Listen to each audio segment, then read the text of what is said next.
Good afternoon, everybody. This is our mic check. If you can see us, if you can hear us, go ahead and give us a thumbs up so that we'll know everything is working well. Also, remember to do the census.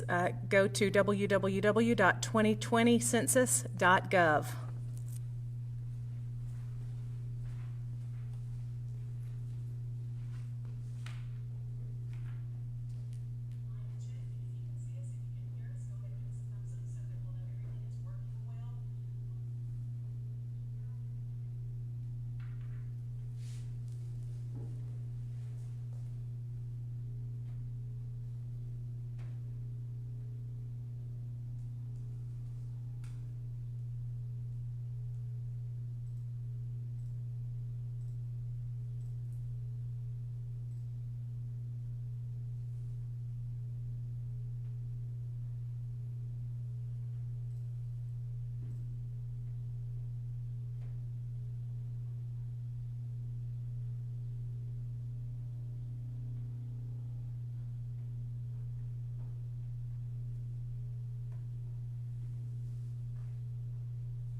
Good afternoon, everyone.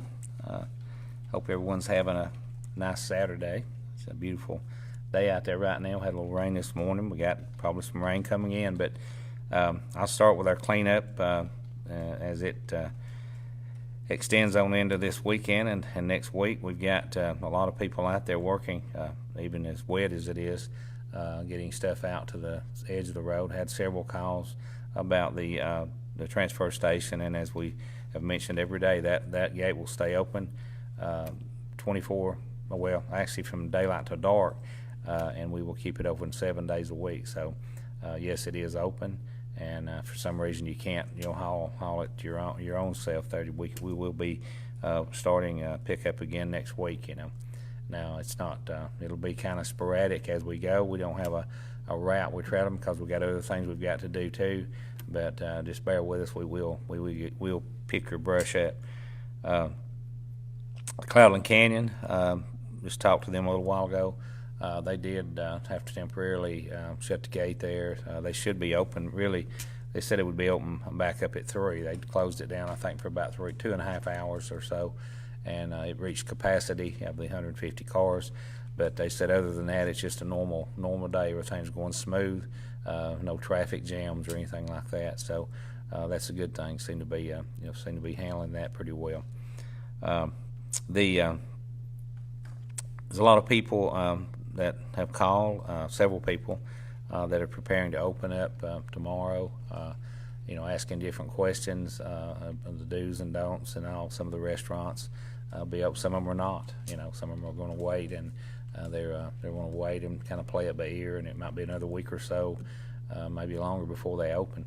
But the biggest thing to remember is the 20 the set of 20 rules to follow, and those are posted on our website. We have them posted if you want to go in and read those things that they have to follow.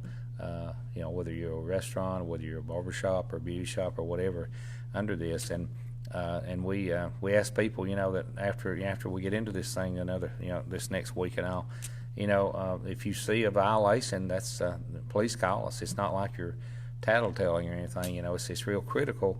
If this thing's going to work, the people and you've got to follow these. We've got to follow these rules.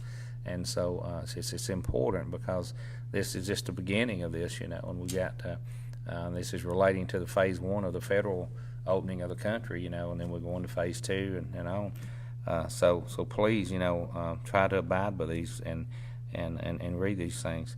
I've had several people that's talked to me and asked me about a testing site here in Dade County, and I'm working on that. I'm not sure. Maybe I can give you a report next week that it's positive that we're going to be able to do that. But there's more to it than that. We've got working with a health provider to come in, and it won't be the actual the swab. It'll be actually your finger prick, and that will tell you a lot. It'll tell you whether you've had it, in the last few months. And believe it or not, there's a lot of people in the county that have just came up and volunteered. Several people that actually have went over to the Lafayette area there, that clinic there, and they've realized, and they come back positive, that they actually have had this, even back in December, and didn't even know it. They thought it was the flu, and now they're out and everything's fine. And so we feel strongly that out of the people that we have that are showing positive, when I read my report in a minute, that possibly, several of those probably are in this category.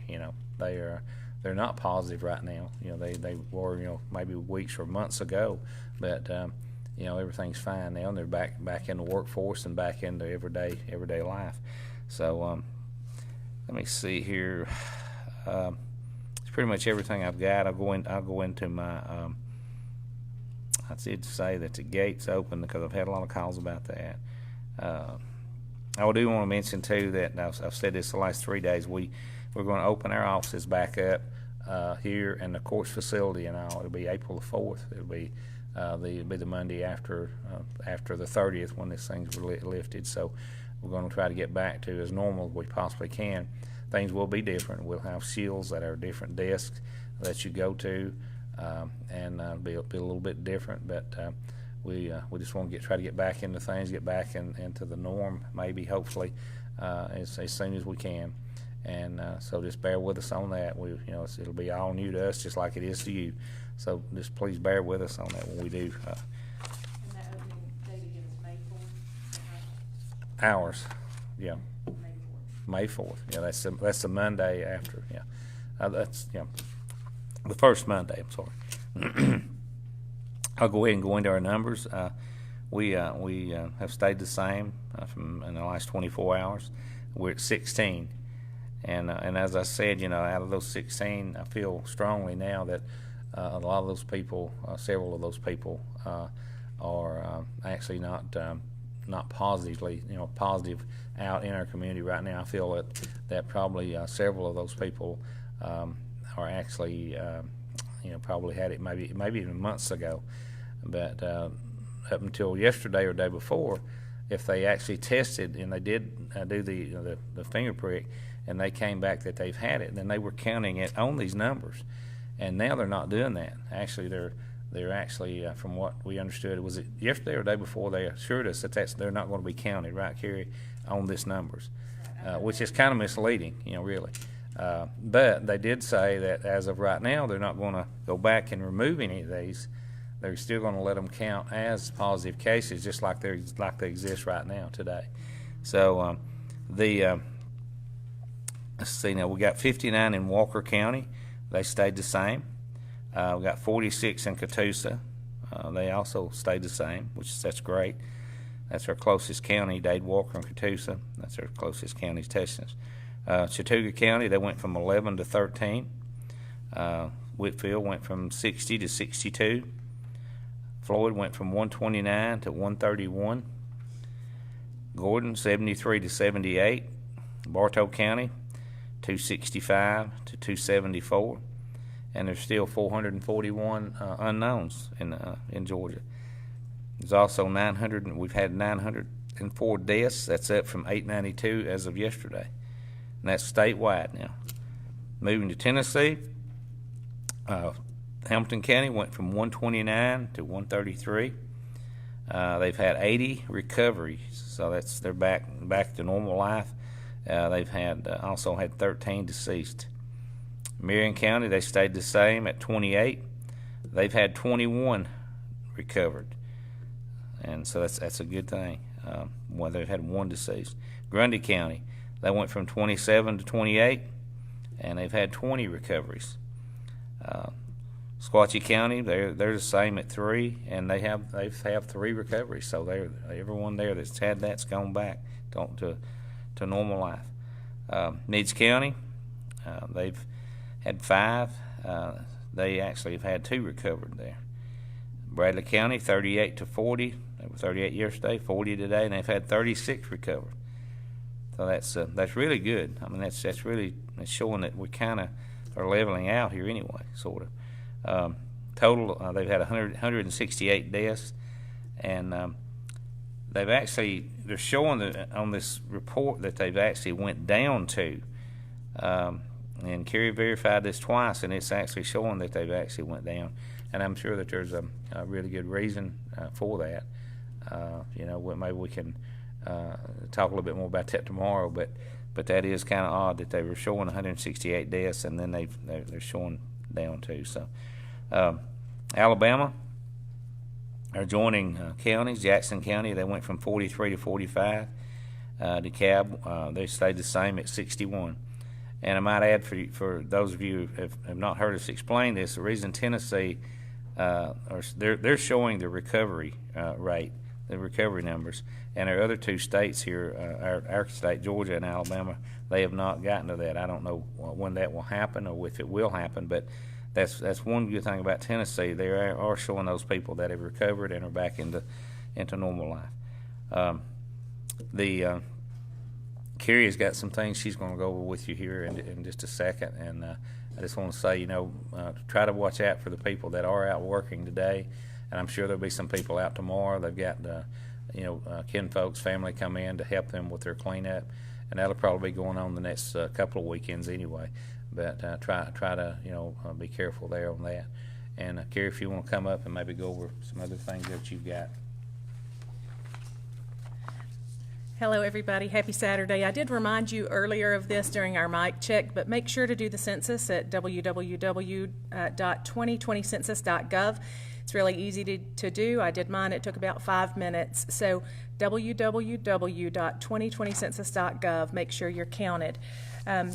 What we were talking about earlier with the numbers, and we've received this question already today on this update about the antibody testing and inflating the numbers and the confirmed cases in the county, or actually in several counties, Walker, Dade, Chattooga, and Catoosa counties. We received this email earlier from the, I think we got this one Thursday from the Department of Public Health, and it says these numbers are due to the Ready Clinic in Lafayette conducting antibody tests. The antibody tests are being reported to epidemiology, and thus far Ready Clinic has reported positive antibody tests to the following counties: Chattooga, Dade, Catoosa, and Walker. We have received around 100. These are considered presumptive positives. The majority have been asymptomatic. These are not acute cases, but they do inflate your numbers. So we spoke with the Department of Public Health about if they could remove those antibody numbers from their reports, because the reports have been pretty consistent for the entire time we've been giving those numbers, and we felt that adding those antibody tests in would truly inflate those numbers, and it did. And so we received another email from them yesterday, and they said they would consider removing the antibody test numbers, and let's see, going forward, serology cases or antibody cases will not be reported as confirmed cases and will not be included in the data provided to the public. However, and this is the really important part, the current numbers, meaning the antibody tests that they had already included at that point in time, will not be adjusted. So that 16 that we currently have in Dade County that does include some of those antibody testings, that will not go down. It will stay as it is. But as we were talking earlier about the cases and the confirmed cases, and we talk a lot about recoveries, a lot of you throughout this entire time have said, what are the recovery numbers for Georgia? We just simply don't know those because they're not reported. But when we went back and looked at Tennessee, and that's when we started reporting those recovery numbers from Tennessee. So if we look at only the active cases in Tennessee right now, there are 40 active cases in Hamilton County, 6 active cases in Marion, 7 active cases in Grundy, no active cases in Sequatchie, 3 in Meigs, and only 3 active cases in Bradley, according to their numbers as reported by the Tennessee Department of Public Health. So we don't know what we are here in Dade County, but our numbers, if we only have 16 cases, and some of those include antibody tests, we've had 1 deceased, so we don't really know the active cases that we have. But keep in mind, if you're feeling a little frightened, keep in mind the number of active cases in our neighboring Tennessee. And I do want to take this moment to remind you about commenting on this link. We would very, very much like to leave comments open for people to ask questions. We really enjoy being able to hear your questions. And we thank you for watching, but I would like to ask you, please, to be mindful and courteous and kind with your comments on this thread. This is an informative update. It is not a debate. So please be kind with your comments to one another, we really want to keep those comments coming in. We don't want to have to disable that feature. So please be mindful, courteous, and kind with your comments. We will go to our question and answer session because we do have some questions already, and please feel free to send in some more questions.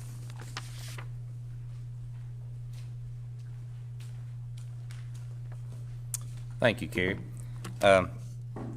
Since you mentioned that, though, we've had I'd say 98% of our people have been really nice, as far as appreciative, maybe even 99%. But you've always got those people out there that are going to be doubtful and negative. But all we're trying to do is give you a day-to-day update of what's going on right here in our county, and what we tell you is truth as we know it. We don't speculate or report anything that we just pull out of the air. Everything we've got is either from our public health or from our state officials or federal officials. So, you got any questions, Carey? Yes, okay.